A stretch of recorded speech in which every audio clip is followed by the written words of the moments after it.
Բարև ձեզ, Ստեփան Գրիգորյան YouTube-յան ալիքի մասնակիցներ։ Ողջունում եմ ձեզ բոլորիդ, այսօր մարտի 2-ն է։ Գնում է երրորդ օրը ռազմական գործողությունների, որոնք սկսեցին Միացյալ Նահանգները եւ Իսրայելը Իրանի դեմ։ Լուրջ զարգացումներ են գնում, այսօր էլ կխոսենք այդ թեմայի շուրջ, այդ թեմայի մասին, այդ իրադարձությունների մասին, քանի որ ակնհայտ երևում է, որ աշխարհագրությունը այս կոնֆլիկտի ընդլայնվում է, ինչը անչափ վտանգավոր է ամբողջ աշխարհի համար, ընդլայնվում է։ Այդ օրինակները ես կբերեմ ոնց է ընդլայնվում այդ աշխարհագրությունը այդ կոնֆլիկտի։ Բացի դրանից մենք տեսնում ենք, որ այն նպատակները, որոնք դրեցին ամերիկացիք եւ իսրայելցիք իրենց արչեւ չեն կարողանում հեշտ իրականացնել։ Եթե ամսի 28-ին այդ ռազմական գործողություններից սկզբից հետո Դոնալդ Տրամպը ասում էր, որ Ամերիկային հերիք է 5 օր, մաքսիմում 1 շաբաթ հասնել իր ուզածին, իմիջիալոց Ամերիկայի նպատակների մասին անպայման ես այսօր ուզում եմ խոսել, որն են գլխավոր նպատակները ամերիկացիներին, որ սկսեցին այդ ռազմական օպերացիա Իրանի դեմ, բայց Դոնալդ Տրամպը ասում էր, մեզ հերիք է մաքսիմում 1 շաբաթ լուծելու մեր հարցերը։ Երեք մենք լսեցինք 2 շաբաթվա մասին, նույնիսկ 4 շաբաթա պետք, այսօր առավոտ շուտ եկավ լուրջ Դոնալդ Տրամպից, որ ինքը համարում է, որ 5 շաբաթ անհրաժեշտություն իրանք ունեն, 5 շաբաթ ռազմական գործողություններ, ռազմական օպերացիա կատարել Իրանի դեմ, լուծելու համար իրենց արժև դրված խնդիրները։ Ու այսօր գլխավոր հենց դա կլինի մեր զրույցի ժամանակ։ Այդ ինչ նպատակներ ունեն Միացյալ Նահանգները Իրանի հետ կապված։ Այդ նպատակներին ընդհանրապես կարելի է հասնել, թե ոչ։ Այսօր բացի այս թեմայից Իրանի հետ կապված, այդ կոնֆլիկտի հետ կապված, որը շոշափում է ամբողջ աշխարհի շահերը, նաև այդ թվում մեր շահերը, ես ուզում եմ մի քանի փաստեր ձեզ բերել շատ կարևոր։ Դուք գիտեք, որ Պաղեստինը առաջի անգամ դեսպան նշանակեց Հայաստանում։ Ինչու՞։ Դուք գիտեք, որ Իսլանդիան ուզում է շտապ դառնալ Եվրոմիության անդամ։ Իսլանդիան այդ Արկտիկայի երկիրը, ինչի հետ է դա կապված։ Ադրբեջանը փոխեց Նախիջևանի սահմանադրությունը, ավելի ճիշտ փոփոխություն կատարեց այդ սահմանադրության մեջ։ Ու շատ հետաքրքիր է, ինչի հետ է դա կապված։ Ուրեմն այսօր մենք ունենք կարևորագույն հարցեր քննարկելու, սկսում ենք մեր աշխատանքը այսօրվա։ Ուրեմն գլխավորը ինչի մասին մենք կխոսենք, որն էին գլխավոր նպատակները Միացյալ Նահանգների եւ Իսրայելի, երբ որ սկսեցին լուծել այս ձևի ուժով հարցերը Իրանի հետ։ Անչափ կարևոր է դա հասկանալ, քանի որ մարդիկ իներցիայով դա կապում են Իրանի միջուկային ծրագրերի հետ։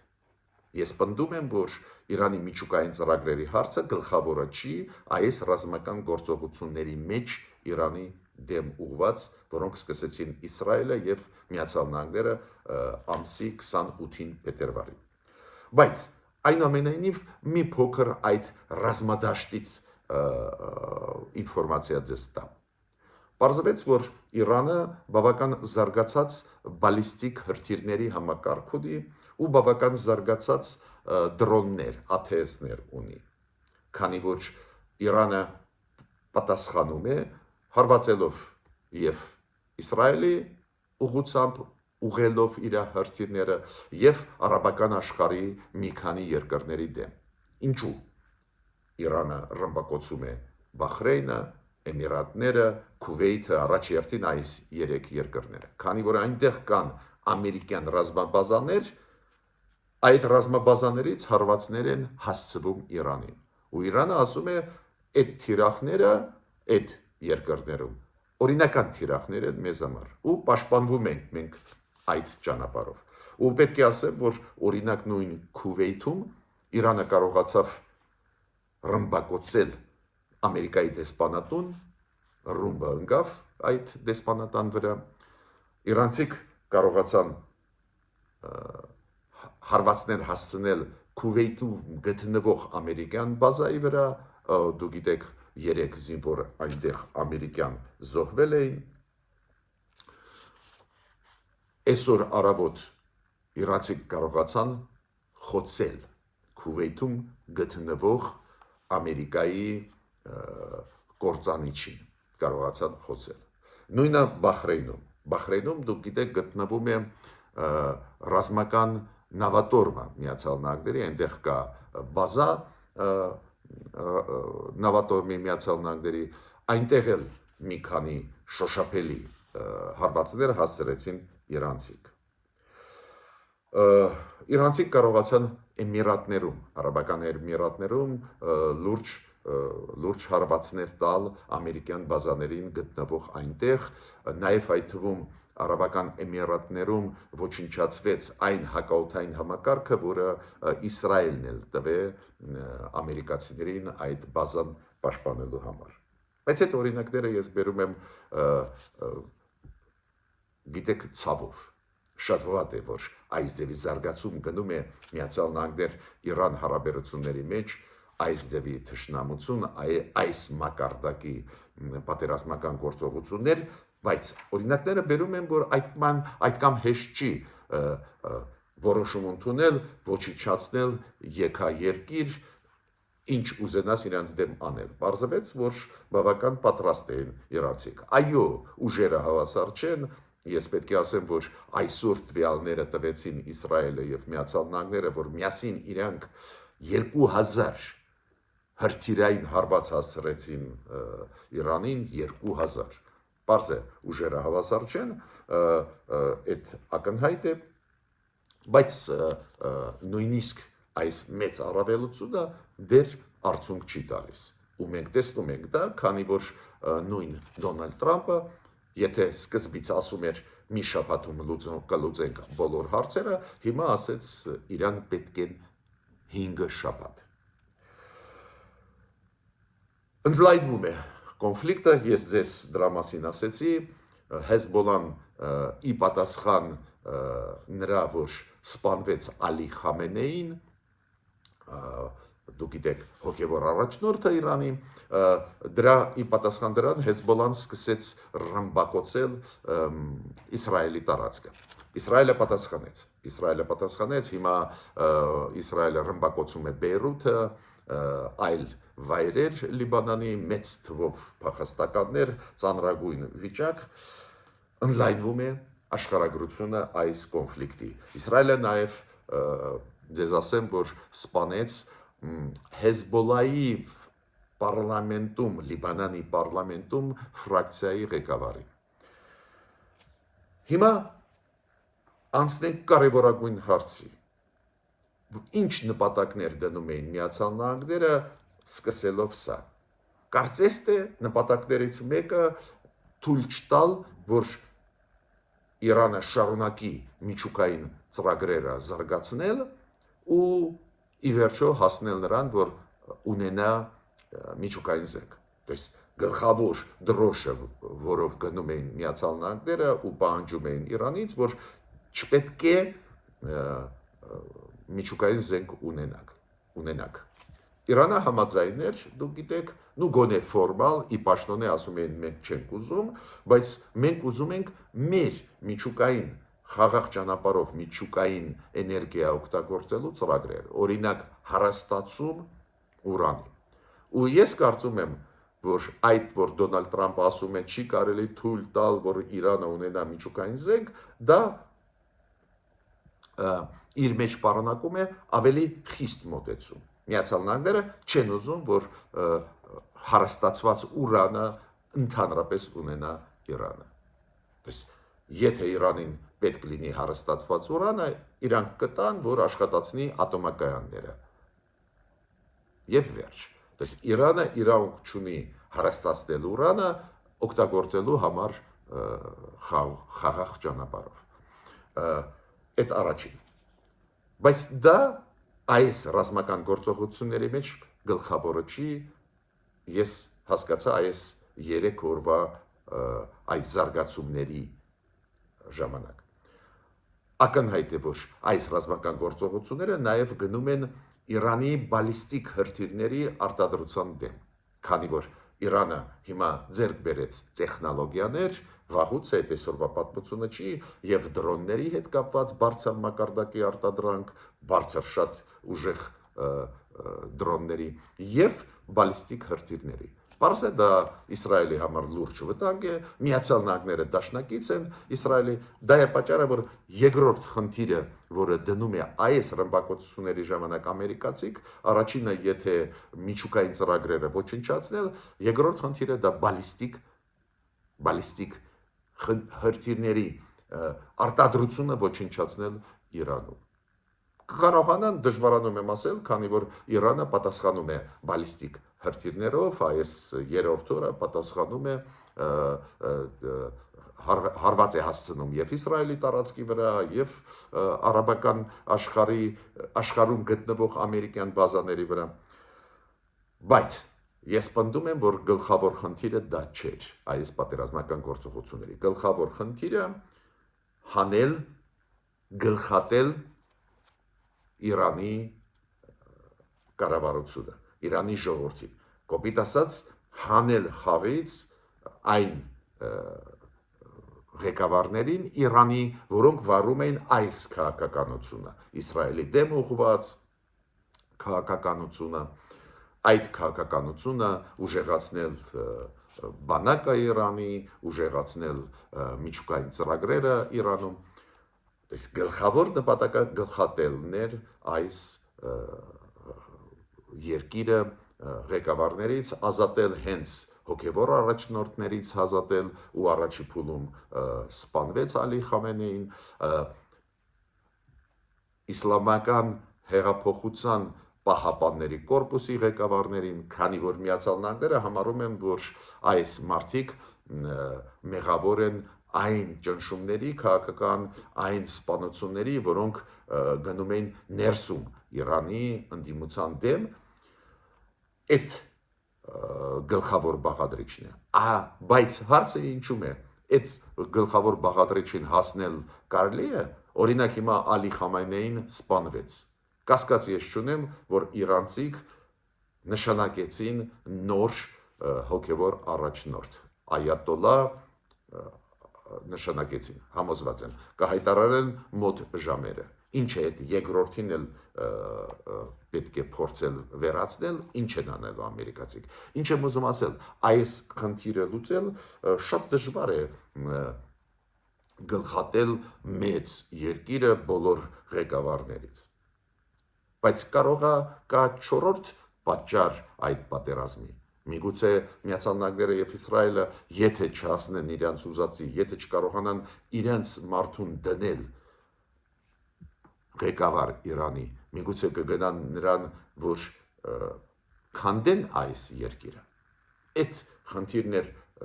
եթե դնում են Միացյալ Նահանգները իրենց առջև, պնդում եմ գրեթե անլուծելի խնդիր է։ Դոնալդ Տրամպը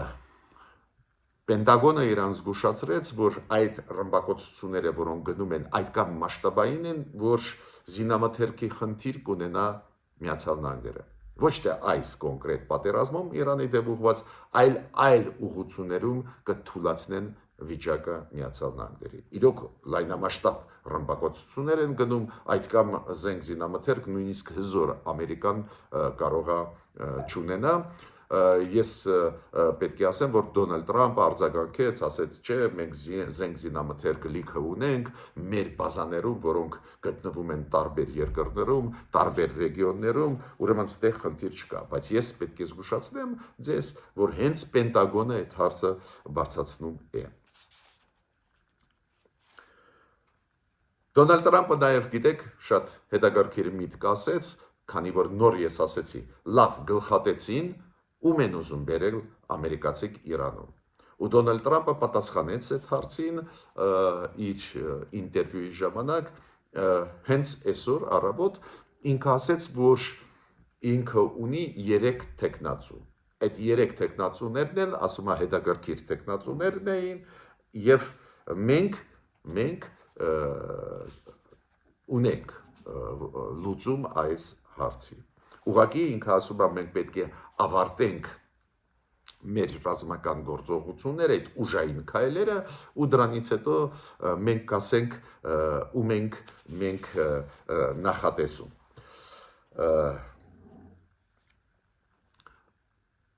Ես կարծում եմ շարունակելը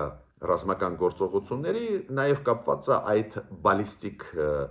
հրթիռների արտադրությունը ոչնչացնելու համար, դա է պատճառը, որ Դոնալդ Տրամպը, եթե ասում էր մի շաբաթում կավարտենք, հիմա ասում է 5 շաբաթ։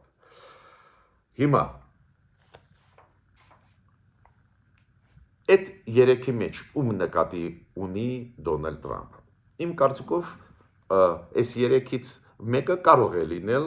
Ռեզա Փեխլևին։ Ռեզա Փեխլևին, որ ապրում է Միացյալ Նահանգներում, հիշում եք, Իրանի շախի, Իրանի թագավորի տղեն է, որը պարզ է ընդդիմադիր է այդ այատոլաների իշխանություններին, ինքը աշխարհիկ երկրի կողմնակից է, ինքը համարում է, որ իսլամական պետությունը դադարեց լինել, ինքը ողջունեց Ալի Խամենեին սպանությունը ու ասեց, որ դա փրկում է մեր երկիրը ու իսլամական հանրապետությունը դադարեց լինելուց։ Դու դժվարանում եմ ասել, քանի որ եթե նոր այատոլա մոտ ժամերս նշանակվի, ինչի մասին է խոսքը։ Բայց Դոնալդ Տրամպը իմ կարծիքով այդ ցանկի մեջ Ռեզա Փեխլևի նկատի ունի։ Կասկած ես չունեմ, որ նաև ինքը նկատի ունի այսօրվա նախագահ պարոն Պեզիշկյանին։ Այդ 3-ի մեջ, որ ասում եմ, մենք ունենք լավ տեխնացուներ։ Ինչու պարոն Պեզիշկյանը նախագահն Իրանի իրոք բավական պրագմատիկ մարդ էր, հիշում եք իր հայտարարությունները, որ մենք պետք է լսենք մեր ժողովրդին, հիշում եք անցած տարվա 12 օրվա պատերազմի ժամանակ Իրանի դեմ, հիշում եք այդ ռմբակոծությունները ամերիկացիների կողմից, այն ժամանակ հիշում եք բողոքի ակցիաներ էին այս այատոլաների դեմ Իրանի ներսում, ու ինքը բավական մեղմ էր արտահայտվում այդ բողոքական մարդկանց դեմ, բողոքի հելած մարդկանց դեմ, ինքը դեմ էր ռեպրեսիաներ կատարել, միգուցե ինքը իրան էլ նկատի ունի Դոնալդ Տրամպը, ու եթե դուք հիշում եք այդ պատմությունը, որը Վենեսուելայում էր, հիշում եք, երբ որ Մադուրոին բռնեցին տարան Միացյալ Նահանգներ, հիմա կդատեն, այն ժամանակ Դոնալդ Տրամպը չսկսեց ընդդիմադիրներին բերել իշխանություն։ Ինքը ասեց, դուք ունեք փոխնախագահ, ու այդ փոխնախագահն թող հիմա կառավարի ու սկսի այն սխալները արված շտկել։ Դες ինքը հակված է այն պետությունների դեմ, որոնց դեմ ինքը պայքարում է, ուզում է փոխել իշխանությունը, հակված է օգտագործել ներսի մարդկանց, ովքեր ավելի adekvat մարդիկ են։ Ալի Ալի Լարիջանի, դուք գիտեք, կարևորագույն դեմք է, ինքը հոգևոր առաջնորդի գլխավոր անվտանգության հարցերով խորհրդականն է, միաժամանակ Իրանի անվտանգության խորհրդի քարտուղարն է, Ալի Լարիջանի զգուշացրեց, որ ոչ մի բանակցություններ ամերիկացիների հետ չեն լինի։ Ես ինչի դա հիշեցնում եմ, քանի որ Դոնալդ Տրամպը բարիս բուն իմաստով այսօր առավոտ ասեց, որ հակված են իրանցիք մեզ հետ բանակցել։ Տեսակ, ինքը ասում է, մենք հարվածնել հասցրեցինք, թույլատրեցինք, հիմա իրանցիք հակված են մեզ հետ բանակցել։ Մինչդեռ Ալի Լարիջանին ասեց իրան, պատասխանեց Դոնալդ Տրամպին, որ ոչ մի բանակցությունների իրանք չեն գնալու ամերիկացիների հետ։ Ուրեմն զարգացումները լուրջ են գնում, մենք պետք է ուշադիր հետևենք, ամենավտանգավորը բոլորիս համար, բոլոր պետությունների, ովքեր ունեն ցամաքային սահման Իրանի հետ, ամենավտանգավորը, եթե երկար տևի պատերազմը, Իրանի դեմ փախստականների հոսքեր կսկսվեն, այդ լուրջ վտանգ է։ Բացի դրանից լուրջ վտանգ է, եթե Միացյալ Նահանգները դնեն խնդիր մասնատելու Իրանին։ Ես դա չեմ բացառում։ Այդ երեք խնդիրները, որոնք դնում է իր առջև Միացյալ Նահանգները, մենք գիտենք, փոխել իշխանությունը, այս ռադիկալ իշխանությունը հոգևորների Իրանում, փակել ճանապարհը Իրանի դեպի ունենալ միջուկային զենք, փակել ճանապարհը Իրանի դեպի ունենալ բալիստիկ հրթիռների արտադրանք, բացի դրանից կարող է լինել չորրորդ ցանկությունը Ամերիկայի, կարող է ծնվել այս ժամանակներում մասնատել Իրանը։ Դա էլ անչափ վտանգավոր է ցանկացած երկրի համար, որը հարևան երկիր է Իրանի համար։ Պարզա մենք բոլորս պետք է ուզենանք, որ խաղաղ լուծվի այդ հարցը, պարզ է, ով է ուզում պատերազմ, բայց բարդ են գնում զարգացումները, ու Իրանը իմ կարծիքով այն երկիրը չի, որը Ամերիկայի կոշտ թելադրանքով կշարժվի։ Ես նաև պետք է ասեմ, որ արաբական աշխարհը շատ դժգոհ է, որ Իրանը հակառակվածներ է տալիս արաբական աշխարհի երկրների վրա, խոսքը գնում է առաջի հերթին Արաբական Էմիրատների մասին, Քուվեյթի, Բախրեյնի, ես նոր ասեցի, որ Իրանը հարվածներ է հասցնում ռազմաբազաների Ամերիկայի այդ երկրներում գտնվող, պարզ է, որ բեկորները այդ բալիստիկ հրթիռների կամ հակաօդային համակարգերի ընկնում են տարբեր շենքերի վրա, տարբեր օբյեկտների վրա, ոչ միայն հարվածները հասցվում են ռազմաբազաներ Ամերիկայի այդ երկրներում, ու դա մեծ դժգոհություն է առաջացնում այդ երկրներում։ Երեք եղավ նիստը արաբական պետությունների լիգայի, որտեղ որ այդ պետությունները խստիվ դատապարտեցին Իրանին, որ Իրանը իրանց սուվերենությունը խախտում է։ Բայց այդտեղ մի նյուանս կա։ Այդ դեպքում այդ երկրները պետք է արգելեն Միացյալ Նահանգներին, որ իրենց տարածքում գտնվող Միացյալ Նահանգների բազաներից հարվածներ հասցվեն Իրանին։ Իրանք պետք է ազնիվ լինեն, եթե իրանք դատապարտում են, որ իրանց վրա հարձակումն է անում Իրանը, բայց Իրանը ռեալ թիրախավորում է ամերիկյան բազաները այդ երկրներում, բայց մյուս կողմից իրանք թույլ են տալիս, որ Ամերիկայի բազաները այդ երկրներում այդ բազաներից հարվածներ հասցվեն Իրանին։ Ուրեմն ստեղ բարդ է իրավիճակը։ Հիմա մի քանի խոսք ուզում եմ ասել մի քանի հարցերից։ Շատ լավ լուր է նա, որ այս մի շաբաթավերջի սկսվեցին ռազմավարժություններ Գրենլանդիայում, Միացյալ Նահանգների, Կանադայի եւ Դանիայի միջև։ Շատ լավ լուր է ժողովրդավարական երկրների համար, արևմուտքի համար, քանի որ Միացյալ Նահանգները անընդհատ Գրենլանդիայի հարցով ճնշում են ՆԱՏՕ-ն, ճնշում են ՆԱՏՕ-ի պետություններին, ճնշում են Դանիային, Կանադային, Մեծ Բրիտանիային, Ֆրանսիային, ու շատ լավ է, որ ընդհանուրի եկան Գրենլանդիան պաշտպանելու համար հնարավոր հարձակումներից համատեղ զորավարժություններ անցկացնել Գրենլանդիայում։ Ու շատ կարևոր է, որ այդ համատեղի մեջ կան Միացյալ Նահանգները, Կանադան եւ Դանիան։ Դա հույսեր է տալիս, որ Միացյալ Նահանգները այլևս չեն պահանջի Գրենլանդիային իրենց կծել, խլել Դանիայից, որ այդ հակասությունը ՆԱՏՕ-ի մեջ չլինի։ Ու այդ զորավարժությունները կշարունակվեն մարտ ամսի մինչև 13-ը։ Պաղեստինը առաջի անգամ է նշանակել դեսպանին Հայաստանում։ Դա շատ լավ լուր է, մենք ճանաչեցինք Պաղեստինը այս իշխանությունները, հիշում եք անցած տարի, բայց ինչու միջև այդ գոնե ներկայացիչ չէին նշանակում, միջև այդ, քանի որ մենք ինքնուրույն չէինք, մենք կցորդ էինք Ռուսաստանի։ Ինչ իմաստ ուներ Պաղեստինը, որ ունենա ստեղ, նույնիսկ եթե դեսպանատան չի, ներկայացիչ ունենա Հայաստանում, նույնիսկ նստավայրը թող չլինի Երևանում, նստավայրը լինել նույն Պաղեստինում, բայց այնտեղից մենք ունենայինք դեսպան Պաղեստին։ Այն պայից հետո, երբ Հայաստանը սկսեց վարել ավելի անկախ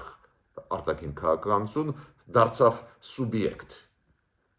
այդ process-ի, Պաղեստինը հասկացավ, որ իմաստ ունի նշանակել դեսպան Հայաստանը։ Ադրբեջանի քայլերը շատ հետաքրքիր են տարբեր ոլորտներում, բայց կարծես թե անսպասելի էր, որ մի քանի ամիս առաջ Ադրբեջանը կատարեց փոփոխություններ Նախիջևանի ինքնավար հանրապետության սահմանադրության մեջ։ Դուք կարող եք ասել, բայց այդ հարցը ով է բարձրացնում, ինչ խնդիր ստեղ կա, բայց տրամաբանությունը շատ լուրջ է։ Ես ուսումնասիրեցի այդ հարցը,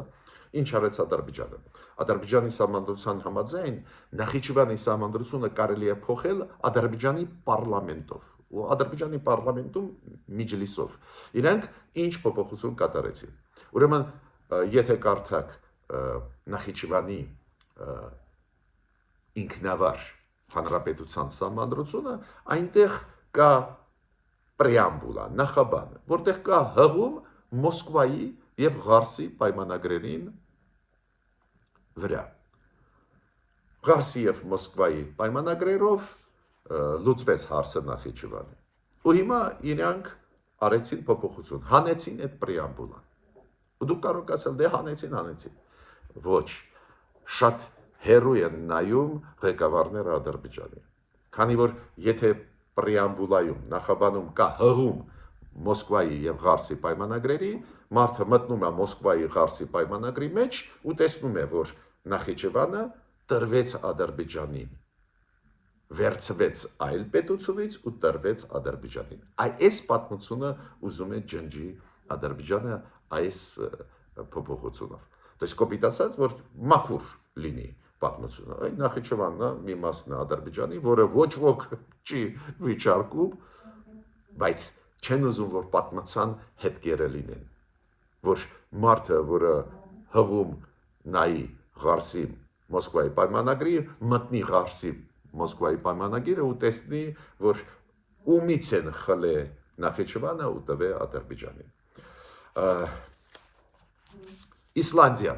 Իսլանդիան հիմա սկսեց արագացնել անդամակցությունը Եվրոմիության մեջ։ Իսլանդիան դա դուք գիտեք երկիր է, որը Արկտիկայի մեջ մտնող երկիր է։ Այդ Արկտիկայի 8 երկրների մեջ Իսլանդիան մտնում է մեծ կղզի, այդ պետությունը Եվրոմիության անդամ չի ու հիմա ձգտում է դեպի Եվրոմիություն։ Ու ինձ շատ հասկանալի է ձգտումը, քանի որ Իսլանդիան տեսնում է